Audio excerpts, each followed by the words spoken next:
एक बार की बात है। एक जंगल में दो बैल रहते थे। दोनों बहुत ही अच्छे मित्र थे। वह हमेशा एक दूसरे का साथ दिया करते थे। कभी भी कोई भी उन दोनों से जीत नहीं पाता था। यहाँ तक कि जंगल का राजा शेर भी उन दोनों की दोस्ती से डरता था। दोनों बहुत ही ताकतवर थे। वे दोनों दिन भर एक दूसरे के साथ घास चरा करते थे और शाम को पेड़ों की छांव में बैठा करते थे। जंगल के सभी जानवर उन दोनों की दोस्ती की मिसाल दिया करते थे। जंगल में कभी भी अगर जानवरों को किसी बात पर सलाह लेनी होती थी तो वे सभी इन दोनों दोस्तों को याद किया करते थे। इस बात से जंगल का राजा शेर दोनों बैलों से नाराज था। वह उनसे बहुत जलता था। वह मन ही मन सोचता कि जंगल का राजा तो मैं हूँ, सभी जानवर इन दोनों दोस्तों के पास ही क्यों जाते हैं। एक दिन शेर अपने सबसे वफादार लोमड़ी को बुलाता है। तुम्हें एक काम करना है।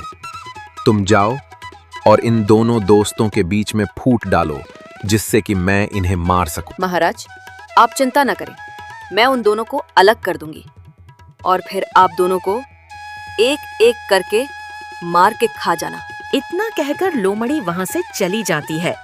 लोमड़ी फिर कई दिनों तक उन दोनों बैलों पर नजर रखती है और उन्हें कैसे अलग किया जाए यही सोचती रहती है। एक दिन दोनों दोस्त बैठे हुए बातें कर रहे थे।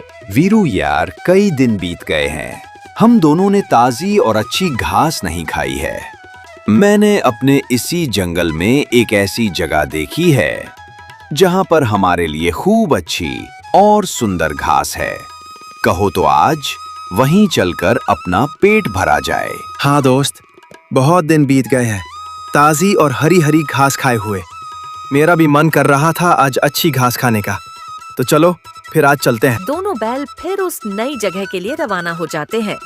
लोमड़ी छिपकर उन दोनों की बातें सुन रही थी और जब दोनों बैल वहाँ से चले जाते हैं तो लोमड़ी भी वहाँ से चली जाती है। दोनों दोस्त अब उस घास के मैदान में पहुँच गए थे। वहाँ सच में बहुत ही सुंदर और हरी हरी घास थी। दोनों ने खूब मन भरकर घास खाई और फिर शाम होने से पहले दोनों अपने उसी पेड़ के नीचे जाकर आराम करने लगते हैं। दोनों दोस्त बहुत ही खुश थे। वे आपस में बातें करते करते कब सो गए उन्हें पता भी नहीं चला। अब दोनों ही रोज उस मैदान में साथ साथ जाते और साथ साथ हरी भरी घास खाते और शाम होने तक वापस आकर सो जाते थे। ऐसा कई दिनों तक चलता रहा। वे दोनों रोज अच्छी घास खा खाकर खूब ताकतवर हो गए थे। एक दिन वे दोनों दोपहर में पेड़ के नीचे बैठे हुए आराम कर रहे थे। तभी वहाँ लोमड़ी पहुँच जाती है और उन दोनों की तारीफ करने लगती है।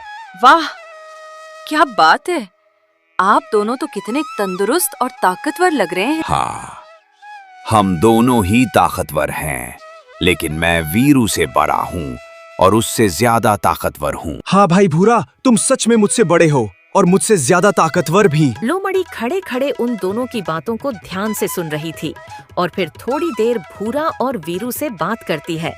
फिर उन दोनों से दोस्ती करने का प्रस्ताव रखती है। दोनों दोस्त भी खुशी खुशी लोमड़ी को अपना दोस्त बना लेते हैं। समय बीतने लगा। अब लोमड़ी भी उन दोनों के साथ ही रहने लगी थी। एक दिन दोपहर के समय जब भूरा सो रहा था तो लोमड़ी वीरू के पास आई और उससे बोली, पता है भूरा भाई, जब आप सो रहे थे ना तो वीरू बोल रहा था कि वो आपसे ज्यादा ताकतवर है। बस वो तो आप उम्र में उससे बड़े हैं, इसीलिए वो आपकी हर बात मानता है। लोमड़ी अब रोज ही भूरा को वीरू के खिलाफ भड़काया करती थी। भूरा अब धीरे धीरे लोमड़ी के बनाए गए जाल में फंस जाता है। एक दिन दोनों दोस्त जंगल में घास चरने गए हुए थे। भूरा के मन में लोमड़ी की कई बातें गूंज रही थीं, लेकिन वह अपने मन को शांत करने की कोशिश में लगा हुआ था। अगली सुबह भूरा वीरू को बिना बताए ही मैदान में घास चरने चला जाता है। जब वीरू सोकर उठता है तो उसे भूरा कहीं नजर नहीं आता है। वह पूरे दिन भूरा को इधर उधर ढूंढता है और थक कर पेड़ के नीचे आकर बैठ जाता है। उस दिन शाम को देर से भूरा वापस लौटा तो उसने देखा कि वीरू सो चुका है।